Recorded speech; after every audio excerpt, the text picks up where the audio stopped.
unit versus the market rate unit. And perhaps in exchange, you would get more units if they elected to make them smaller. So that's completely up to you.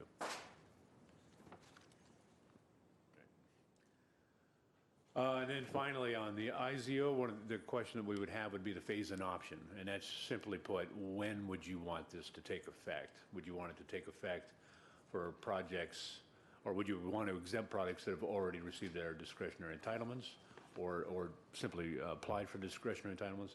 Or would you prefer to wait longer for projects that have pulled their building permit? Any number of timeframes, you can elect whatever you wish.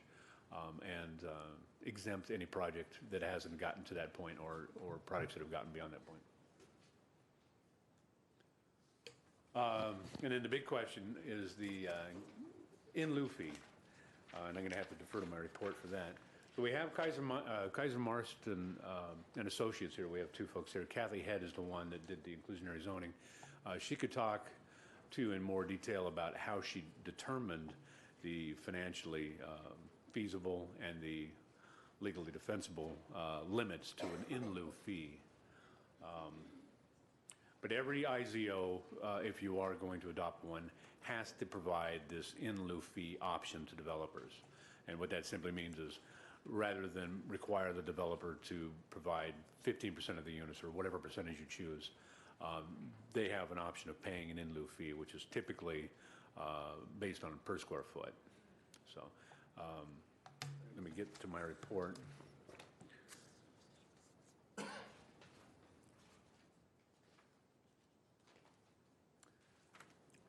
So the in lieu fees,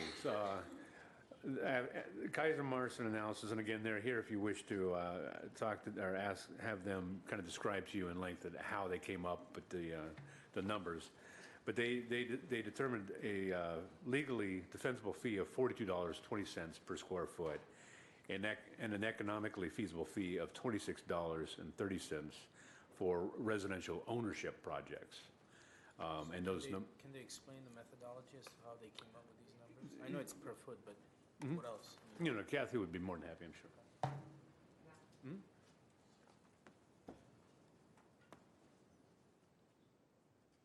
Good evening, Mayor, Council members, Housing Authority members. My name is Kathy Head. I'm Managing Principal of the Los Angeles office of Kaiser Marston, and we prepared the report that Mike's referring to.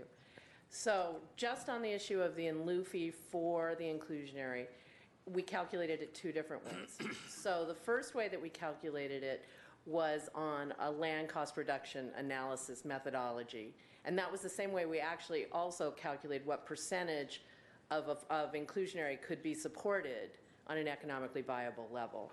And so the way we did that is we did some market work in Glendale, looked at projects that have been built in the downtown, outside of the downtown, both ownership and rental, looked at the type of densities, looked at land costs, looked at rents, looked at sales prices, et cetera, then created prototype projects on which we ran pro forma analyses. And so then what we did is the courts have said for an inclusionary housing program, you have to not be confiscatory and you can't deprive a property owner of a fair and reasonable return. The issue at hand is the courts didn't bother to define either term.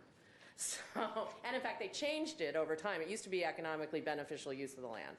So I've done 25 inclusionary housing ordinances throughout the state. I've used essentially the same methodology in every one I've done. So it's become sort of a standard, at least for our analyses. And so that's the analysis I did here. And so what I did was I came up with the supportable inclusionary percentages. And then what that does is it translates in my prototype projects. So my prototype projects were at a certain density, at a certain number of square feet. I figured out what the supportable gap was based on this methodology and divided it by the square feet. So that's how the per square foot in lieu fee comes out. That's approach number one. I'm sorry, one more time. The whole thing? No, the formula. Okay, so the formula is I run Not the whole thing, not just the formula. Let me start again. That'll be fun. And so what I do is I figure out, again, because let's keep in mind that by imposing a requirement that lowers the rents or the sales prices, you're changing the economics of the project, right?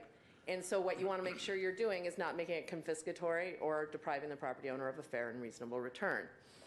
So using a measure that's commonly used throughout the state of how much of a reduction you can legitimately take and not be meeting either of those standards or violating either of those standards, I figure out what kind of gap can be supported within those standards.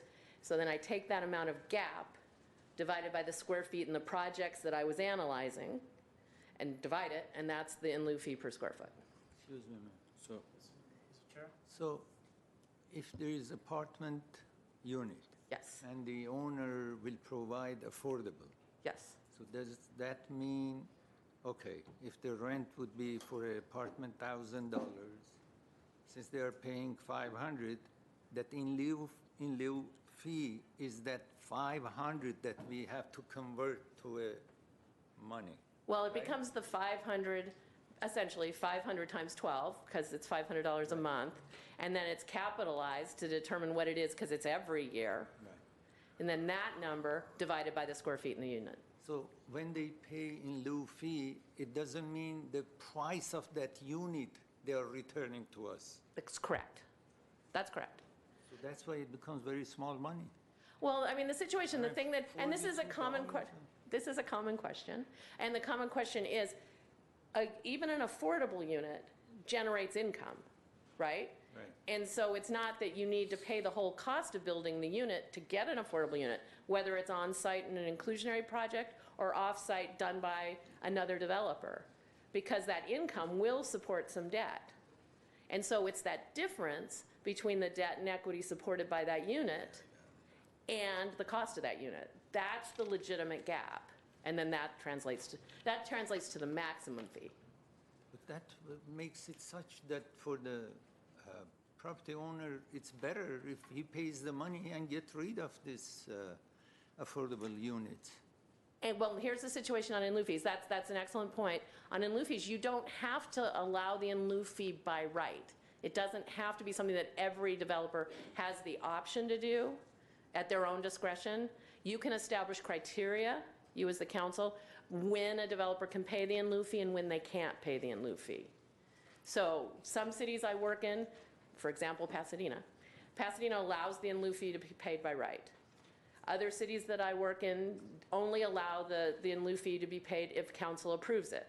Other cities I work in say, all right, if it's a project that's 10 or fewer units, they can pay the in lieu fee.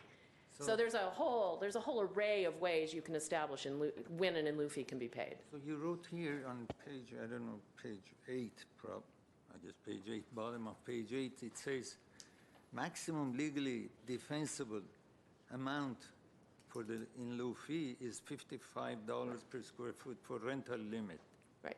right? That's the second approach. So I only explained the first approach. So But this does not amount to much of the money that we can take it, and then 3 years later, we come up with new building. well, now keep in mind, that's for every single unit in the project, not just the number of affordable units. So if it's 100 units in the project, Right. it's 100 times that in lieu fee. 55. Yeah, So not just the 15. not just the 15%. It's every single unit. All right. So it's for the entire project. Let's say if a developer is building 100 units Right. and each unit is 800 square feet, it's 800,000 square feet. Times. 8,000. Neither. 100 units, 800 square feet is 80,000 square Right. feet. 80,000 times 55. Times of, right, So that would be like $4 million, $4.5 million for that project. right. So And then with that $4.5 million, you would, in your 100-unit project, you would expect to somewhere else create 15 units. sure. So I mean, it ends up being $420,000 a unit in that range, per affordable unit in that range, which is pretty common. But that's still, the land cost reduction is still the first one. And that is the one that's supportable by project economics. The legally supportable, the maximum you could charge legally would be the affordability gap. And the affordability gap really does just take the difference between the market rent and the affordable rent, and it capitalizes that difference. And so it becomes a higher number. So if that's the case, then a larger apartment building is beneficial to the city then. Because if you have 200 units, if you are taking the entire building and come up with this $55, will be more beneficial to the city or to the general public than a 6-unit. Right, per project, sure. But then keep in mind that it also, for an amount of land area being used, it should be roughly proportional. Thank you. Sure. Shall I In go other back words, there? the calculation is such where it brings the in lieu fee so close to the actual amount that it would cost them to build an affordable unit where it's not an easy decision for them, right? I mean, Yeah, otherwise it's unfair to us, it's unfair to the goal that we're trying to accomplish. Right, and I think this becomes a policy matter, whether you want to encourage developers to pay the in lieu fee, or you want to discourage developers from paying the in lieu fee and produce the units. Excuse me. Because this in But- lieu but- fee can be used as an incentive. If we raise it high enough, they won't go for the in lieu fee, and they'll build the affordable housing, and that way we'll get more affordable housing out of the development. That's correct. The higher you make the fee, the more likely it is developers will build. Now, the one caveat that I think is very important is the more, especially on rental, let's just talk rental for the moment, the more you push developers towards producing the units, the more likely it is they'll take the density bonus that Mike was referring to. No, but, I'm sorry, ma'am. Yes, go ahead. please. But still you say it's limited to $55. We can't ask, let's say, for $100. Based on my analysis, no, because you can't ask for more than, it's not a nexus analysis, but little n nexus. You need to have a correlation between your fee and the requirement that you're imposing. So who will? Hold on, can you hold on one second? Can we have some quiet in the room, please? I think what Kathy's saying is if it costs more to pay the fee than to build the unit, then you have some legal issues with your fee, and you're not going to get anybody to pay the fee. Well, not only that, I mean, not even the amount to Yeah, build it, the amount of the right. gap. So then this $55 which you are referring at, it's a point that developer will come forward or won't come forward. It's not a legal issue that city or state will get, not the city, the state or county will get involved and say, the in lieu fee which you are asking is $100 is too much. You should have a correlation between your fee and the impact. I mean, I'm not saying that the state will come get you, but I am saying there's a real good chance that somebody will come challenge your ordinance. And we're in court? Yeah.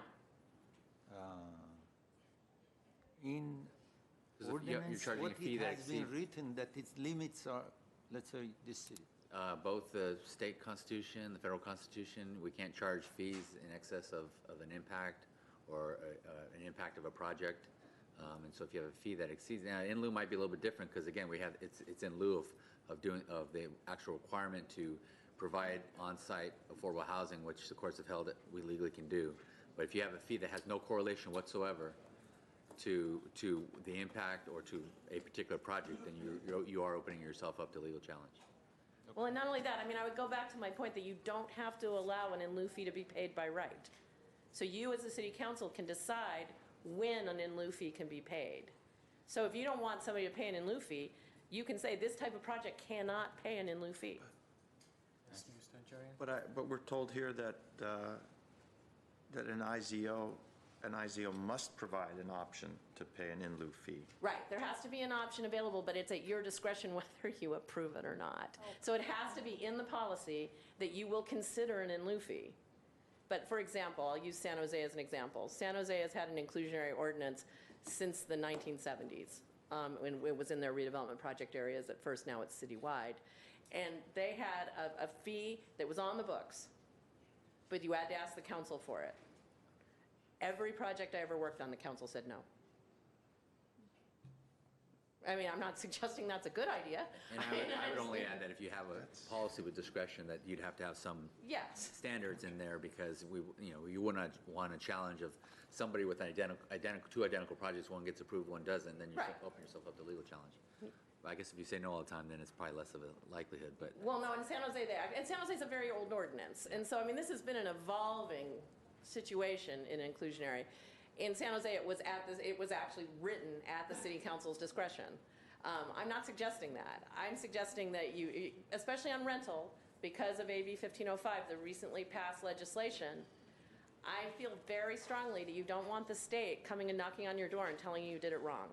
And so they have said in rental, you have to offer an in lieu fee. It's my professional opinion that you should set that in lieu fee in some way that correlates with either the affordability gap or how you set the percentage of inclusionary. That's my professional opinion. You can decide to do something else. Right, and therefore your range. Your range is however it is that we want to kind of socially engineer the process. Correct. Okay. Can we move on? Let's do that. Thank you. Okay. Good discussion on the in lieu fee. So we have the max legally defensible and the financially feasible fees per square foot on rental and ownership up there. So then there isn't the other issue which we wanted to just cover, which is the commercial development impact fee. So this, what we're proposing here is a commercial development impact Mike, fee. hold on a second. Let's-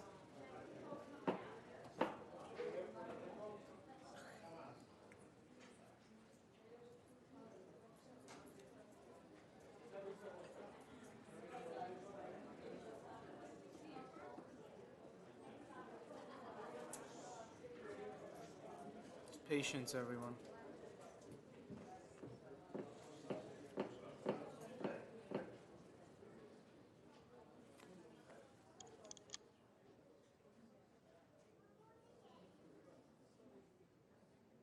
Okay, Mike, I think we're good to Okay, go. yeah, okay. So the commercial development impact fee for the benefit of affordable housing, there's only 4 cities in Southern California that have adopted one thus far. It's very common though up in north, particularly around the Bay Area. DIFs, like IZOs, can be established by the local jurisdiction, such as the city of Glendale. A lot of policy options, some of the same options that you would consider for an IZO. And I did want to point out, the city of Glendale has a development impact fee for the benefit of parks and library facilities that's in place now. And we need to mention that a little bit later on. So one of the same questions you'd have for an IZO, you could have for a commercial development impact fee, and that is, would you want the fee to be on projects citywide or target areas of the city? Type of development, the fee could be applied evenly to all commercial developments, or you could apply different fees to different types. You could exempt some uses altogether. And I just wanted to give the example of the current commercial development impact fee, the one that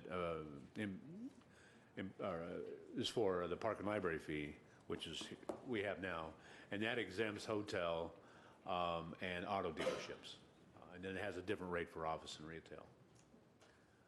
Another question similar to the IZO would be the project threshold size. We give examples of different cities. Los Angeles exempts projects under 15,000. West Hollywood, 10,000 square feet. Here in the city of Glendale, the park and library fee exempts projects of 1,250 square feet or less. So very small projects are the only ones to get that. And then again, we get into the Kaiser Marston analysis and with the fee that you would set. And Tim is here if you have questions on the analysis with respect to the commercial development impact fee.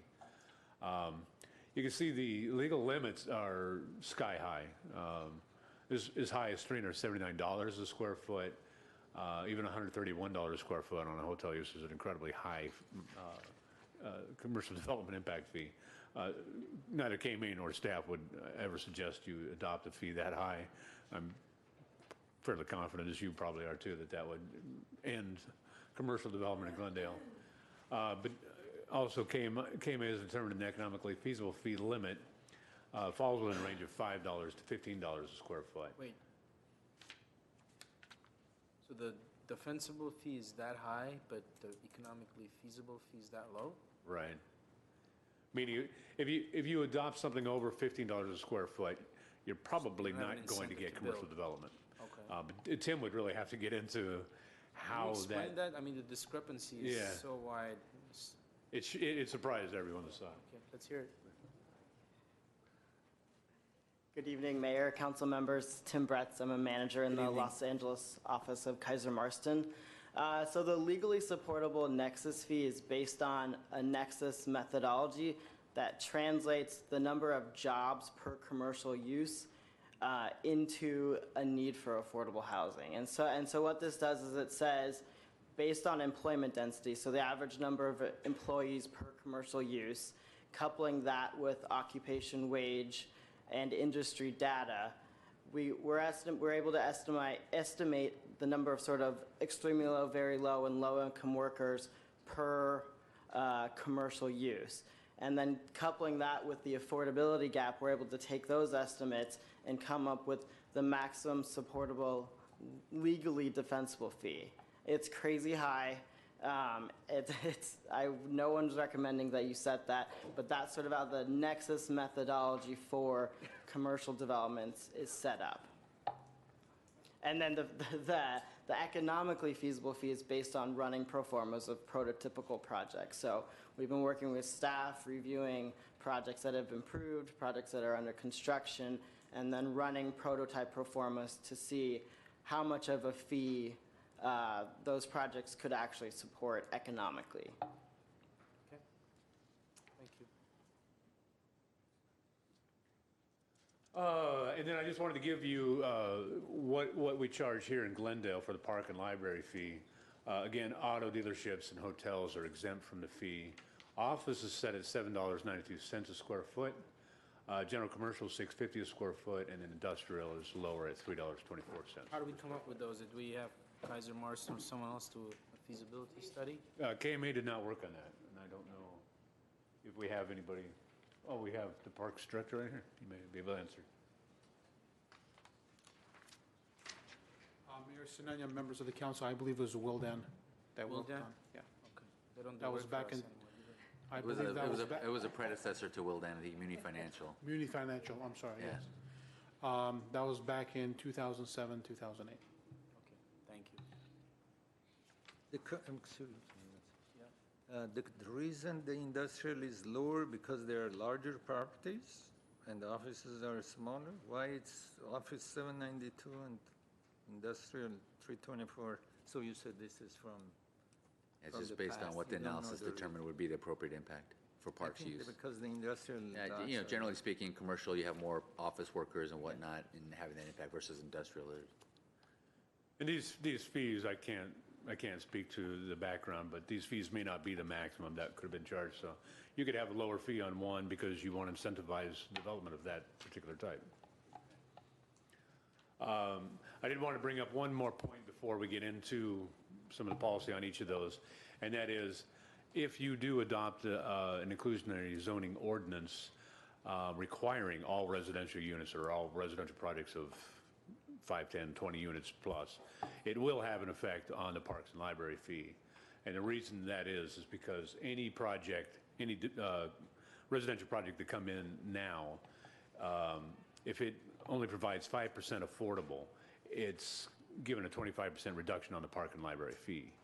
So if, as an example, you elected to adopt a 15% IZO requirement, every project, every residential project that wasn't exempt from that IZO would get a 75% reduction in the park and library fee, just right out of the gate. Assuming they build the units as opposed to paying the in lieu fee, but yeah, That's correct, yeah.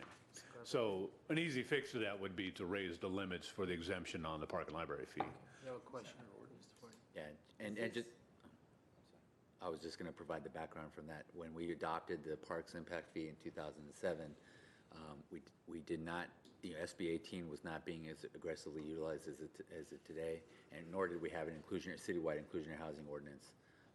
And therefore, the council at the time was trying to incentivize folks to do affordable housing and provide a graduated stair-step exemption for the Parks and Library Impact Fee. And Mike's point is extremely well taken, though.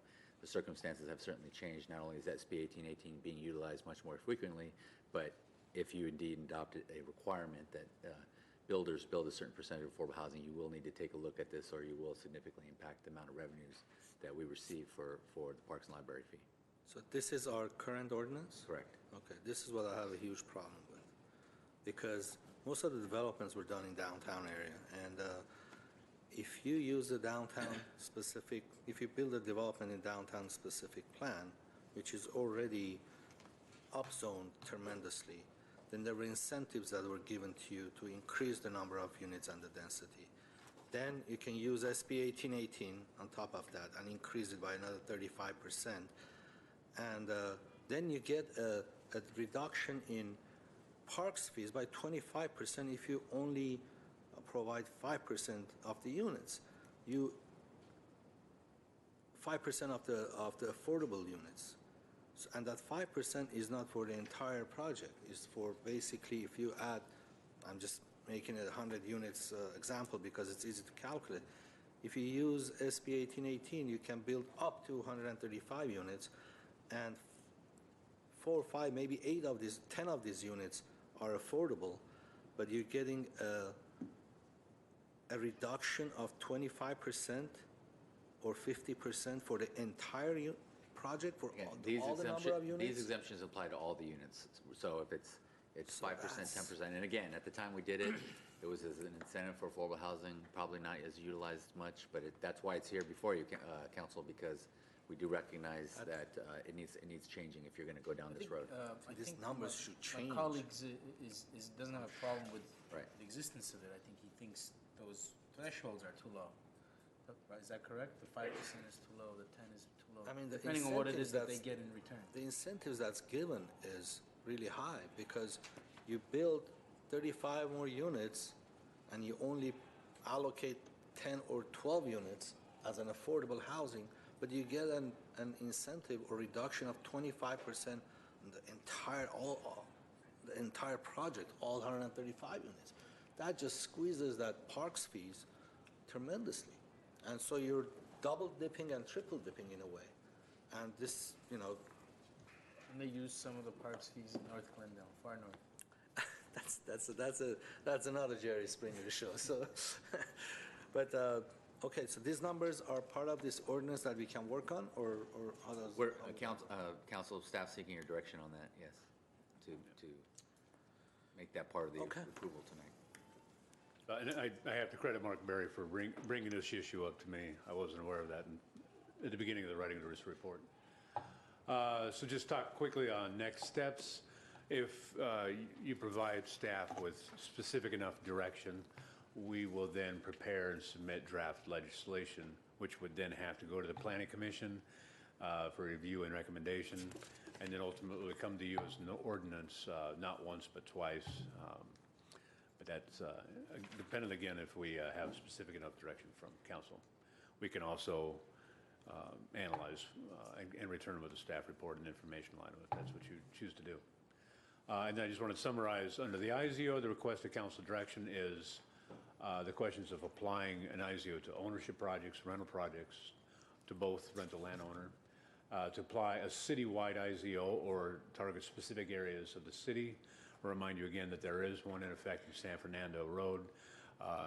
For ease of implementation, if there is an IZO adopted, that staff would recommend that there be one IZO with one set of rules versus one in San Fernando and one for the remainder of the city.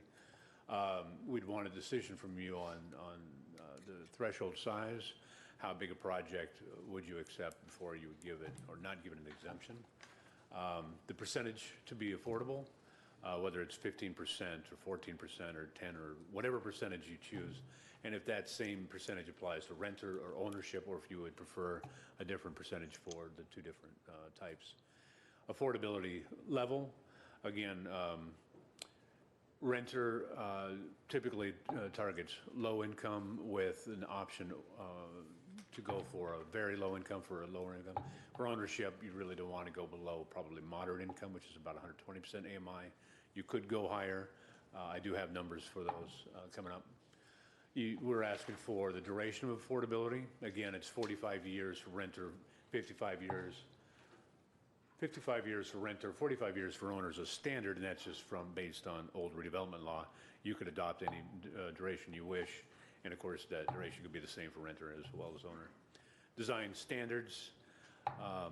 Right now, density bonus says all the affordable units will be finished exactly like the commercial or the market rate. You could have a different standard than that. Phase-in option, and that's just simply where along in the process would a project be where you might exempt it versus apply the IZO to other projects. And then finally, in lieu fee. setting an in lieu fee for, or as Kathy had said, have the in lieu fee as an option, and set that fee or go beyond that and say, for every project type that comes forward, that project has to come to us, and we'll decide whether or not that project can pay the in lieu fee. And then with DIF, again, the requested direction is, again, applying that commercial development impact fee citywide or target specific areas. Apply to all commercial, or would you prefer different fees for different uses, exempt some uses altogether? Project threshold size. Projects as small as 1,250 square feet would be exempt, as an example under the Parks and Library, or some other larger size. And then again, the fee you would like to see charged for commercial development impact. This is a backup slide, and I don't believe, this talks just a little bit about the San Fernando Road. You have a 15% inclusionary requirement in San Fernando Road, 9% low and moderate, 6% very low. 45 years owner, 55 years renter. That's, again, that old redevelopment law. The in lieu fee set there is $17 a square foot. No units have been built, but again, it was dormant, if you will, until January 1st of this year. And again, no fees collected for the same reason. And this came into effect when? January 1st of this year. It was, do you want to talk a little bit more about that, Peter? Well, I believe the question, when was this adopted? Yeah. That was back in 2001, I believe. And I recall a discussion that $17 a square foot in lieu fee was not the fee that was recommended back then. It was one of those negotiated items by the council at that time. Okay. Yeah, it was pathetic.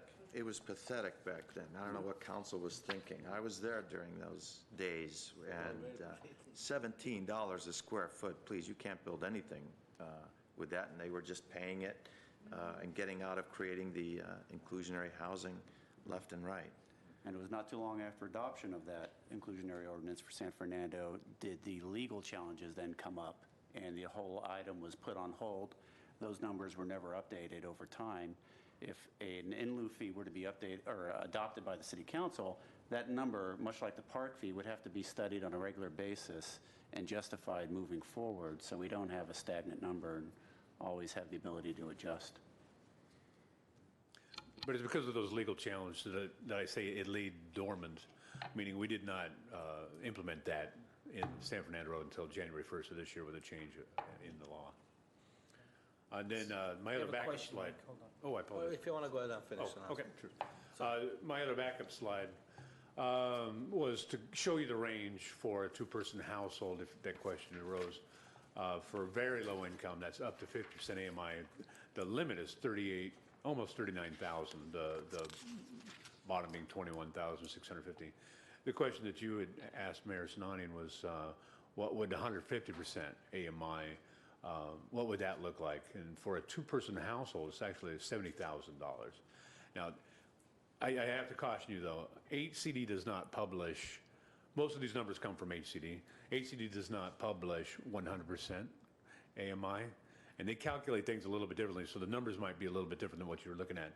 What I had to do is I had to look at what the limit of the 120% AMI was, to then mathematically figure out what their 100% is, because again, they don't publish it. And then I use that same math to then determine what 150% is based on their calculations. So that number, I couldn't fit it on the slide. I should have said approximate, because I was just using the methodology that I saw HCD use to come up with that $70,000 roughly limit for 100% AMI. And again, that's simply because HCD doesn't publish that. Workforce housing isn't a strictly defined term. Okay. Is that it? Well, does this mean that if it's 150% AMI is $70,000, that means that average medium income in Glendale is 40,000, 45,000? Glendale is 56,000, that I know, but Well, based on You want this, to, yeah, again, these numbers are, you know, Yeah, but we're I think basing part our of the, decision on this. so- excuse me, I think part of the disconnect is that these are all based on county numbers, not city of Glendale numbers. And they're based on a household size of 2, not a household size of 4, which is the normal size that you look at when you're looking at medians. So For the future, I mean, meetings, I would like to have the average median income of Glendale instead of the county, so. Okay. We can, make a decision based on what we have here in Glendale. Okay, I should probably explain that a little bit, because staff would recommend, if you were to adopt an IZO, that it be similar to a density bonus in terms of calculating the incomes for those that qualify. So density bonus right now would look at the county. So I'll make sure that I present the information in a way that you see City of Glendale median incomes, but then show the range for the county. Sure. Just for simplicity's sake, I want to be totally transparent. Yeah, because the issue is there may be several projects out there. They said we want to build workforce housing, and we want to get some incentives because we're building workforce housing, and they want to go up to 160% or 150 or 170% of median income. Glendale's median income is, if it's 70,000, a workforce housing based on their calculation will be $100,000 income per household, and that is not workforce, and that's a market rate project, and they would ask for incentives because of that. So I want to make sure we have the numbers right, so we will make an educated decision. Also, one last question is, as far as ownership housing, what is I know that in the past there were difficulties in obtaining loans to purchase the ownership housing, affordable housing. Ownership affordable housing had some issues obtaining a loan to purchase those properties. Is it still the same out there, or that has changed? Do we know? Our most recent experience, aside from the Habitat for Humanity, which are different, Habitat actually finances the first loan, and we're the second. Our biggest experiences come from Doran Gardens, where we targeted moderate income. And in that case, we were able to sell all 60, I forget how many, close to 60 units there. And that was shortly after, that was around 2010. So our experience, we've been able to do it to moderate income. If we were to try to do something below moderate income, I think we would have probably an issue. Okay. All right. Thank you, Mr. That completes the report by Mr. Courtney. Do we have any additional questions? Recommendations, of course, yeah, absolutely. Go ahead. I have actually maybe kind of a question and recommendation from city attorney. You know, we have the situation, we say, okay, if we adopt 15% of units to be provided as affordable, for affordable housing, right? If you say 15%. So if there is, for example, if we have 100 units, so 15% of it will be 15 units to be for, let's say the units are for rental. 15% will be 15 units to be affordable. First, I want to understand, can we make such that the units not be as big as the other units, make it smaller? Because generally, if they are elderly, there are 1 or 2 people in that unit, it shouldn't be same size as other units. And they spend lots of time going to adult day healthcare centers and other places. So they are not at home. Can we make the units as small as possible? That's one question. The second, on that basis, we say 15% affordable, that comes 15 units. Then the developer goes and says, okay, I use SB 1414, and he comes up with 135 units. Can we raise that percentage of 15% to larger percentage? Am I clear what I'm asking? Yeah, I do, Mr. Mayor, members of council. Let me answer the second question first. The answer is no, you can't. At least that's the way I look at it. If you are providing 15% affordable to low income, for example, that would allow a density bonus of, I forget, it's not the maximum, but it's something up there.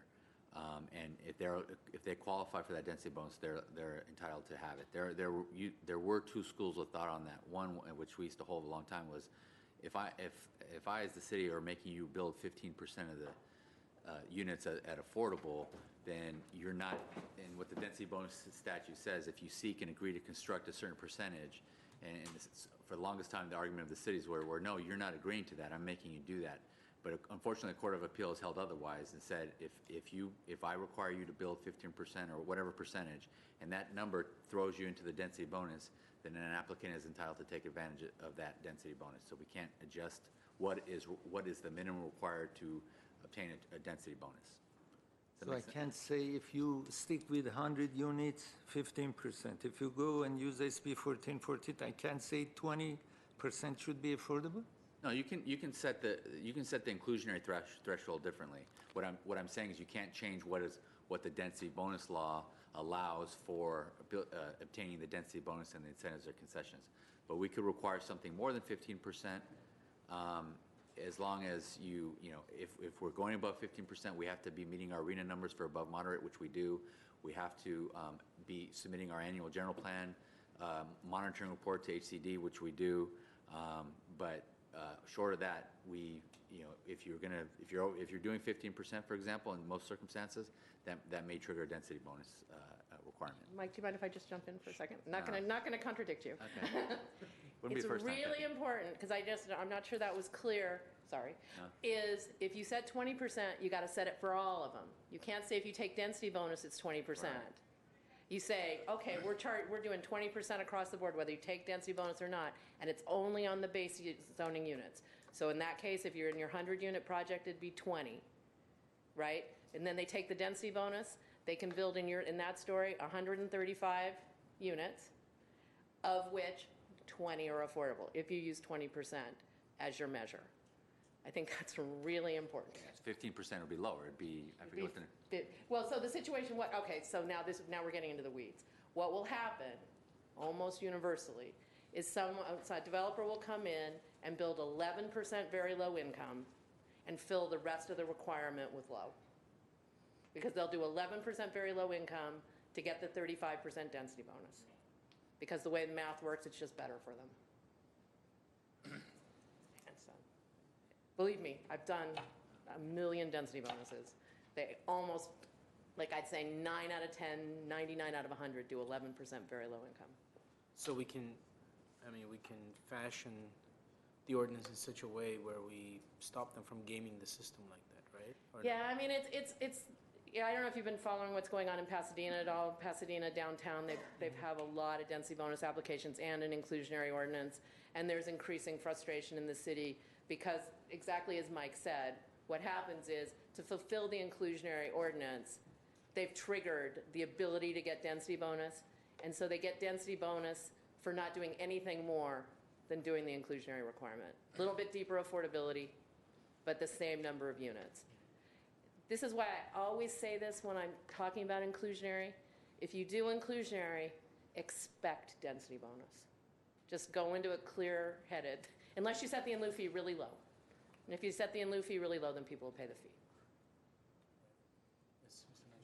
Question for Kathy. Since you've done hundreds of these. Hundreds, yeah. And you're looking for direction from us, is there a model ordinance that we can look at? I mean, we have so many options here that Mike has given us. Can we somehow focus on what works in practice? Obviously, you've heard, we want to get inclusionary housing, but we don't want to blow the roof open on density, and we want the in lieu to be an appropriate number. Is there something? Is there a model? The problem ordinance? is that since 2009, rental hasn't been allowed. And so you're looking at cities who had it, who have very old ordinances.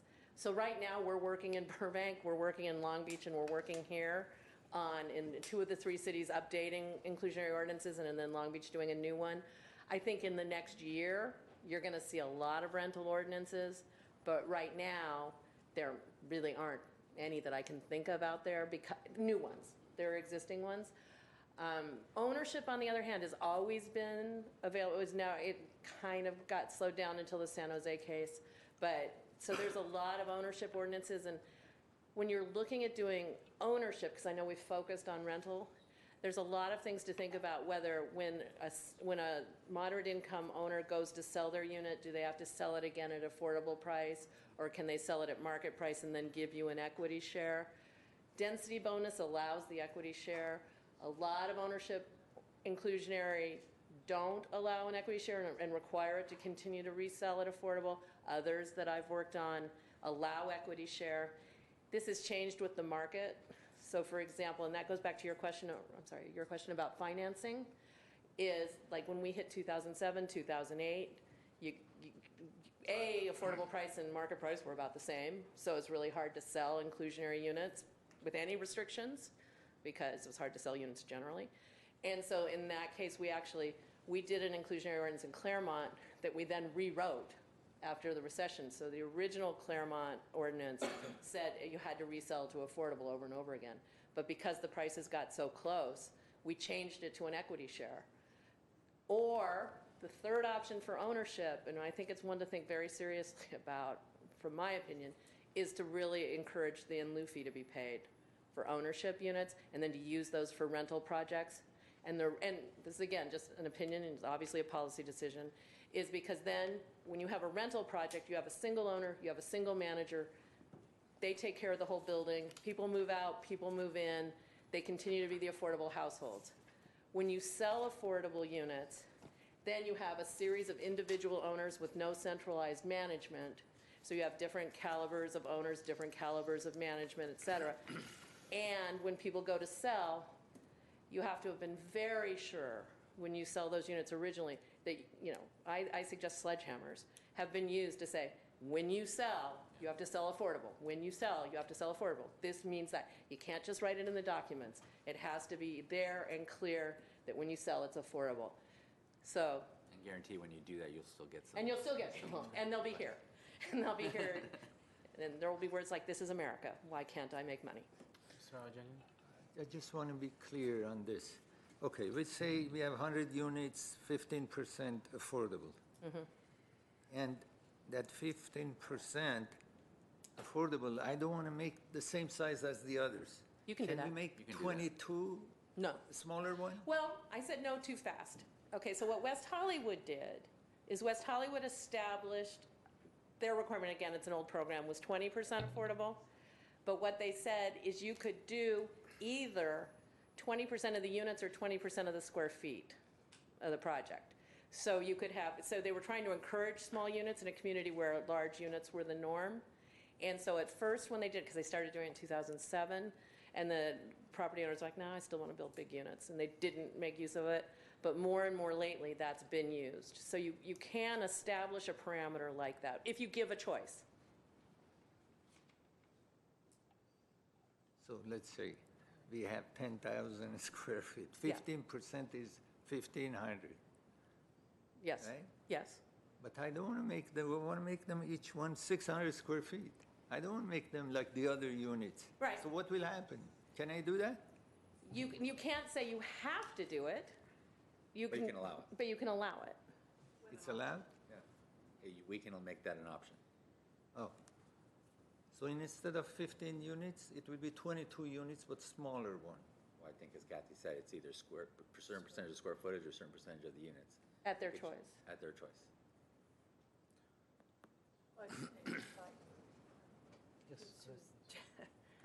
So this is supposed to be, or should be, a tool for more affordable housing, no matter which way you look at it. Right. So now, are you telling us that if we, as our option, it's the 20%, that we're going to discourage builders from Based on my developing here? analysis, Yeah. based on my analysis, if someone uses density bonus for a rental project and maximizes the density bonus, you can get to about 19% feasibly of the base units.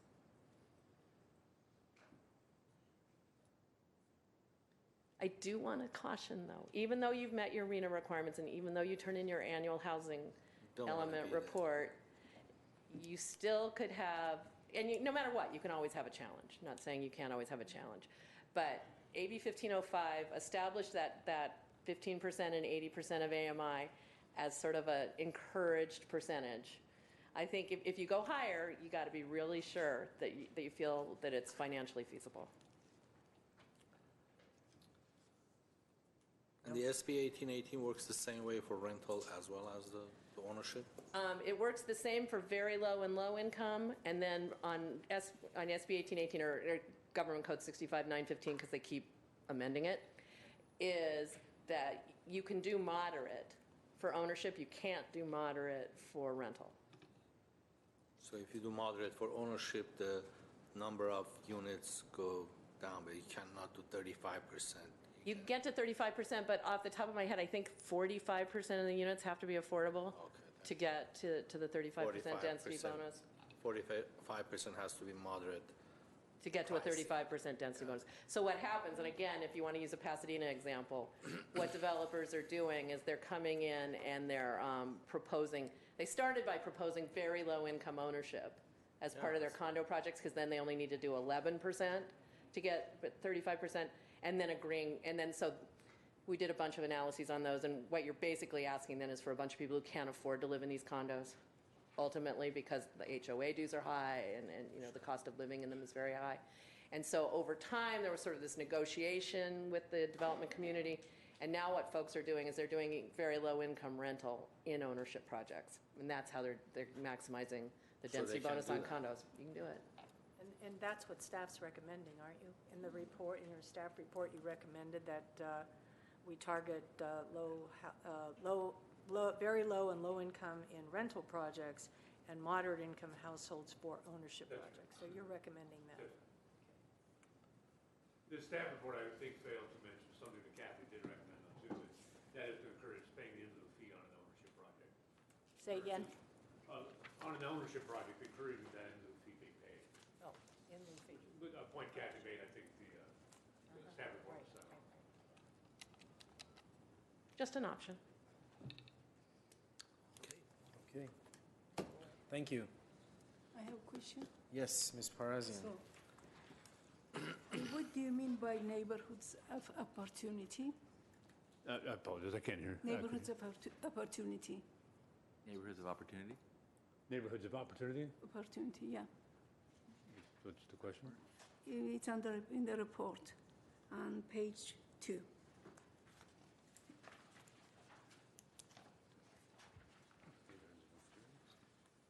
Page 2? Yeah, page 2.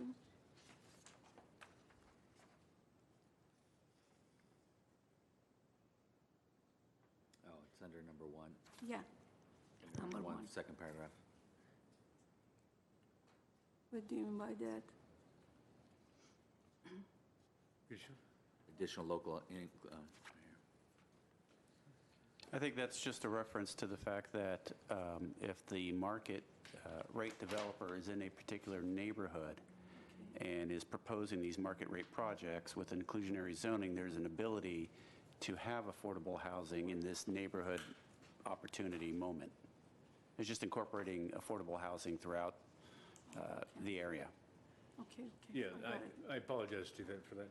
Yeah, exactly right. So if you had the in-lieu fee paid all the time and the housing authority were responsible for building the affordable housing, like we do with our affordable housing funds, we would build a project of 60 units or 70 units at Vista Grande Court and Ace 121. You would have those Here we're saying if the density bonus developer develops the affordable units versus pay the in lieu, then what you're getting is you're getting units spread throughout the city in places where we may not have been able to put affordable units had we done an affordable, 100% affordable project.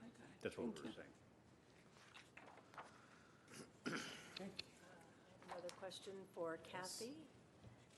If you're recommending that we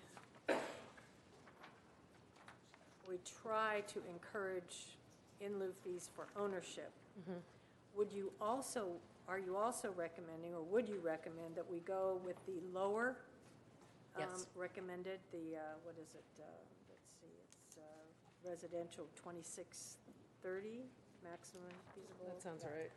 2630? You're Yes. recommending that one Yeah. rather than the 4250? Correct. Or somewhere in between. Okay. You could, so you can set it somewhere in between those two numbers.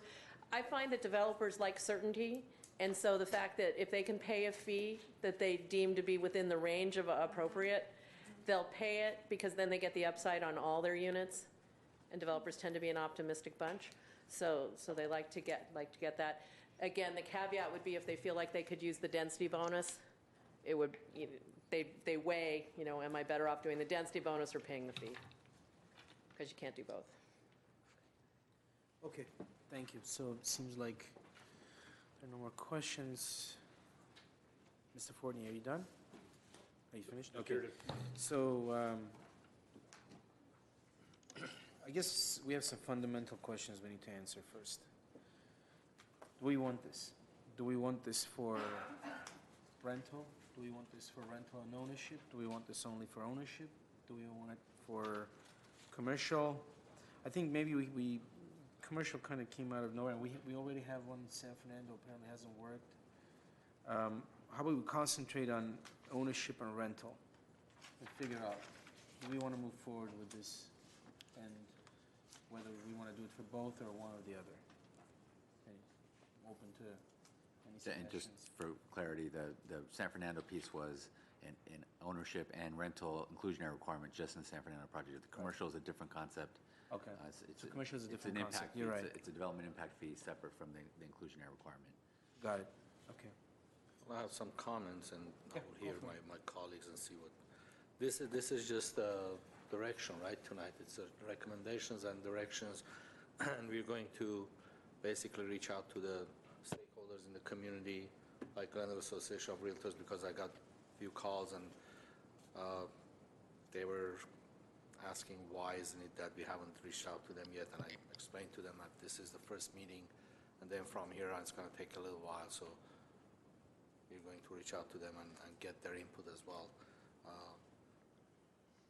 I don't know about the commercial side. I'm willing to listen to my colleagues because even in downtown area, we were anticipating 1.7 million square feet of commercial development. We only have about 200,000 square feet. So I don't know how much of an impact it would have. As far as I think we need to, on trial basis, we need to concentrate on areas that is already really, it's zoned really dense. It's a high density area like downtown area. So the problem is, no matter what we do, it's going to trigger that SB 1818, and because if the developers can build 135 units instead of 100 units and allocate 10 or 12 or 15 of them as affordable, but that's not the end of it. They will get parking is automatic. They will get 2 or 3 variances with no public hearing, concessions. So it will pencil out for them to go towards 1818, SB 1818, and use the bonus density. But downtown area is already dense, so if we use it in downtown area, I think we will get more units than somewhere that it's R30, 50, and the guy can build 4 units, and even if they use SB 1818, it's got to be 5 units. So I believe we need to start in downtown area and maybe the South Glendale Community Plan, the corridors that is going to be upzoned in the future if it happens ever, because we haven't changed the zone at all in downtown South Glendale Community Plan. So I think that's one of the things we need to concentrate on. As far as the median average income, I'd like to get the numbers before I make any decisions on 120% or 150%. 15% is, I think, a good number to start with. I agree with Kathy. No matter what you do, you may get challenged, and every time you have to go back to the state and get their approval and show your RENA numbers to them. As far as the rental 55-year or 45-year for ownership, I'm okay with both numbers. I don't know how. I think my goal is to incentivize entry-level ownership housing, and I don't know if this will do that or not. So I don't know if we want to start with both rental and ownership, but I want to hear my colleagues on that as well. As far as the in lieu fees, I'd rather have the developers build it in their projects, so the fees should be the way, because if we make it so low and we get the funding and we can't build anything, it just beats the purpose. So I think I want to make sure that the fee is the way that it incentivizes the developers to build the affordable housing in their projects, because that will come online faster. And the idea of ownership housing with affordable units, rental units, it's a great idea. You learn everything, something every day, right? So I think that's something we need to look into. And that's all for right now. Let me ask you a quick question. We have a moratorium in downtown. And granted, it's temporary, I assume. But how does that impact your recommendations or conclusions, or does it at all? I think part of there are several reasons for the moratorium, and we talked about that. And one of them was we didn't have this ordinance. We wanted to have the ordinance in place so we won't lose. We missed the boat. There's 4,200 units built, and if we had such an ordinance in place when the downtown specific plan was approved, we would have had maybe 300 to 400 units by now in downtown area. So I don't know how is it going to affect it, but until and unless moratorium is, taken care of and removed, nobody can build anyways.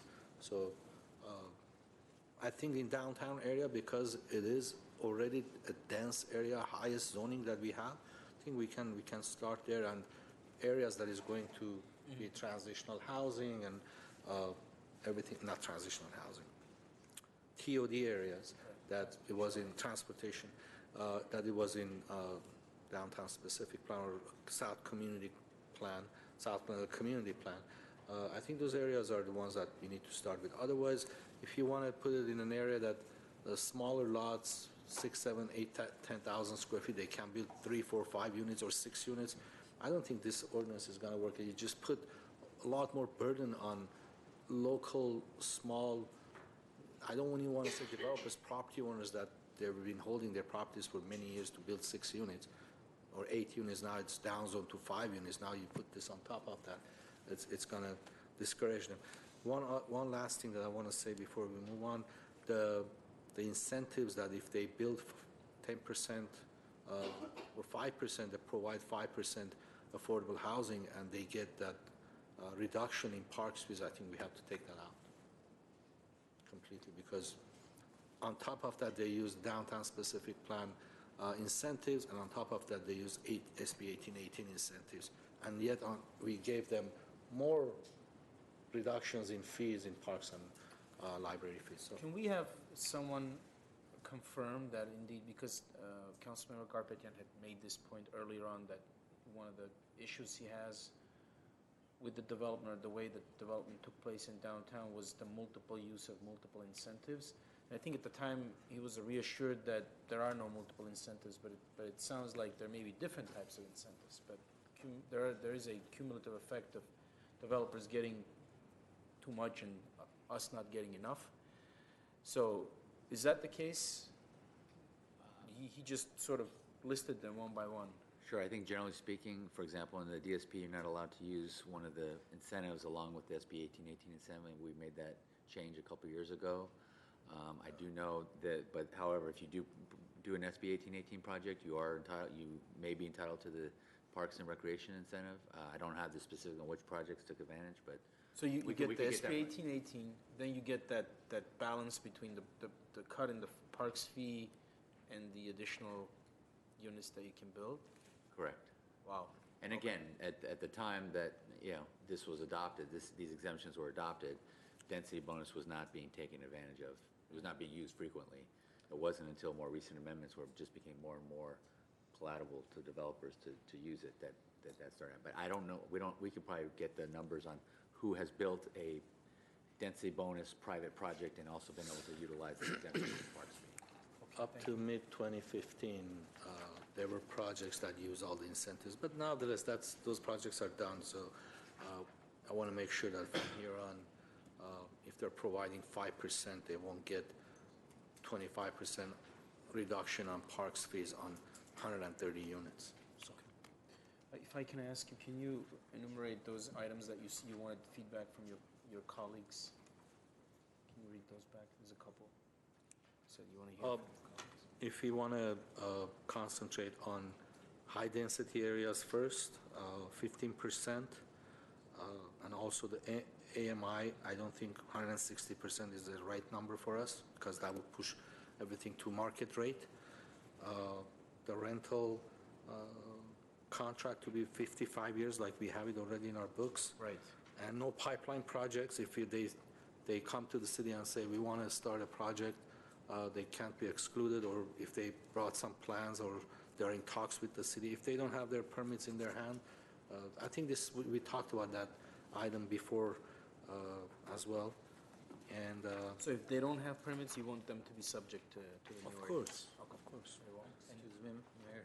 If you let him finish this last item and then And go right to you. I want to hear from my colleagues about ownership housing, how I think we need to incentivize for developers to build Right. entry-level ownership housing, so it will give a relief to rental units as well, if people can afford purchasing. The problem is that people cannot afford purchasing in California. 3 out of 4 cannot afford the prices today in California. That's the crisis that we're facing. So if they can't afford purchasing a property, what they do? They start renting. So that pushes up the rental market. We've had all this development, it's all virtual, all of it has been rental. We haven't had any Right. ownership So in the last 10 years. So yes, Mr. Ajanian? I think there are too many issues that we have to decide that, I have this feeling that today is not the right time to decide all these issues. Maybe we have to study further and come back. There are too many loose ends here. I mean, it's not just one or two Do you issues. want to become more Yeah, we get more familiar with all these Right, technical issues? and more information maybe, and discuss with staff, and then come back and say, okay, this is what I think it's right to do. I mean, this is all of a sudden to decide all these issues at once. no, you can't. I know. Today, It's a tonight. lot of information, and I think tonight is just the giving report. directions. We're giving as much what I'm directions as we can, so they can for them to come back with more information. So that's what I thought in the beginning, that we were trying to make a decision. I said, and I was told that no, we're not making a decision. So does that make it better? Is that okay? Yeah, we leave it for, let's say, whenever. Well, they're just looking for direction. They're not asking us to, we're not gonna pass anything, we're not gonna adopt an I know, but ordinance. after discuss it further with the staff. Okay, so we you need can more come time. back and bring our concerns or issues, and then we express ourselves at that time. Okay, Mr. Ajanian, give me a second, Mr. Najarian. I'll tell you just a few things that I feel strongly about, and the items I don't hit on means that I'm, I guess, still in the analysis phase. What I don't want to happen is for us to adopt an inclusionary zoning ordinance, forcing developers to build inclusionary zoning, affordable units, and use that as an automatic kick into the SB 1818 density bonus. So I guess what I'm saying is, especially in the downtown area, maybe we should be thinking about downzoning the number of units that are going to be required, assuming that there's going to be affordable units built, and that's going to, with the SB 1818, because we can't touch that, that's state law, is going to bring to the amount that we were generally envisioning for the density. I'm not that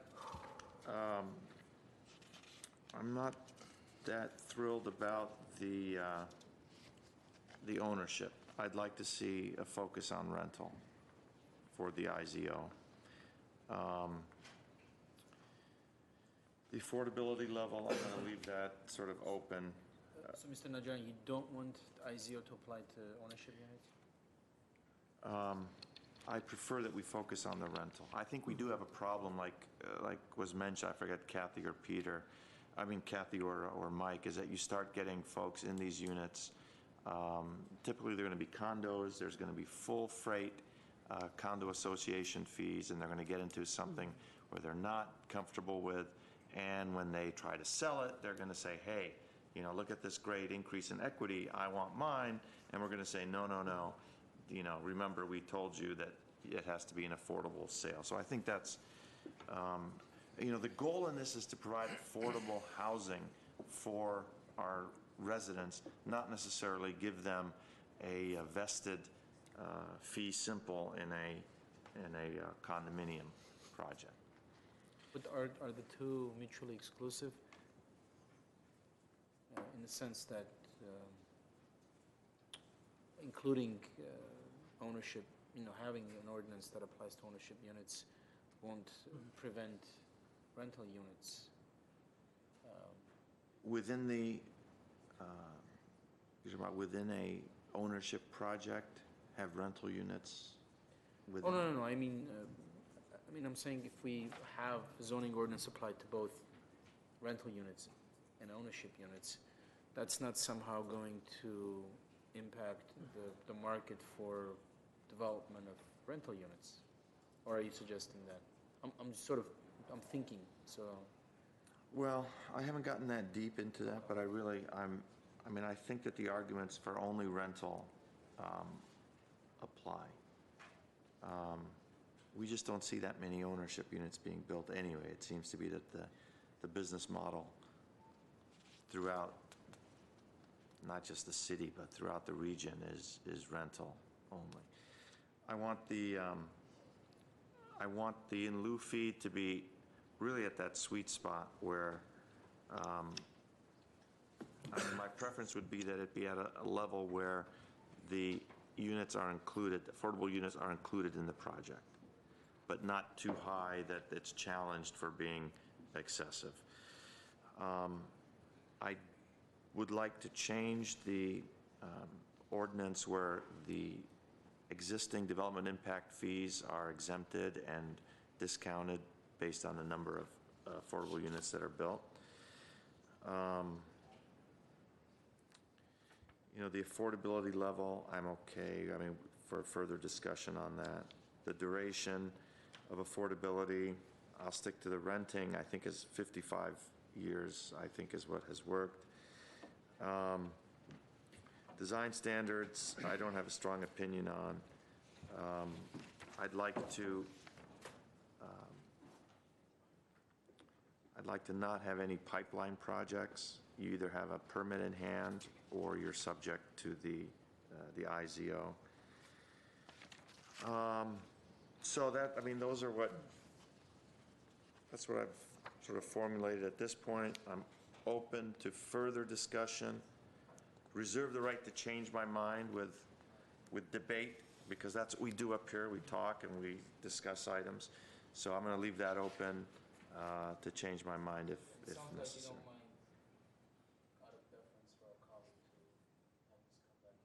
I have no objection to that, but that's where I'm thinking. Your microphone is for me.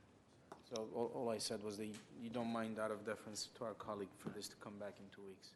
I have no objection to that. I mean, this is a work in progress. And we'll have Ms. Devine also go through it, and I'm Okay. going to ask staff to continue this for 2 weeks. Well, just kind of what I expected. You're going to have suggestions all over the map, okay? So including me. I just went through each of the items. Geographic coverage, I think the whole tool is about affordable housing. I think that's what inclusionary housing is supposed to be about and is about. So I think it should be citywide. I don't think there should be any question about that, not going to districts or regions or any of that. I think it should be citywide. The type of development, I think it should be both rental and ownership. I think that there are families that want to own that really can't afford, and this could give them an opportunity, whether it's 1 or 100 of units. I think it's a chance. Let's see, affordability level. I think we should go along with the very low and low-income households for rental projects. I think, Kathy, I would go along with your idea of the in lieu be encouraged for ownership, but, you know, give them the option. I think council definitely has to have discretion over that in lieu, whether we make them or ask them to or enable them, I guess, to pay an in lieu fee. The design standards, I agree with the size, and I think that's an interesting concept, the 20% square feet for smaller units, give them that option, because I think if we look at our affordable housing projects, most of those units, the single units, are 600 square feet, and I think that would be good for apartment rentals as well in the affordable housing range in these projects. I was of the idea that if this in lieu fee was high enough, then you know, would encourage the developers to build more. But I think I'm going to have to reconsider that. And but I think we can go for an in lieu fee for ownership to like $35, and you know, kind of find a happy medium there. The development impact fee for commercial, was it? Yeah. I think I have marked here that I'm recommending like $5 per square feet. That's, you know, we can talk about that. The park and library impact fee, we definitely have to revisit that. Did I forget anything? The permitting, the pipeline projects, no pipeline projects if they don't have their paperwork. They'll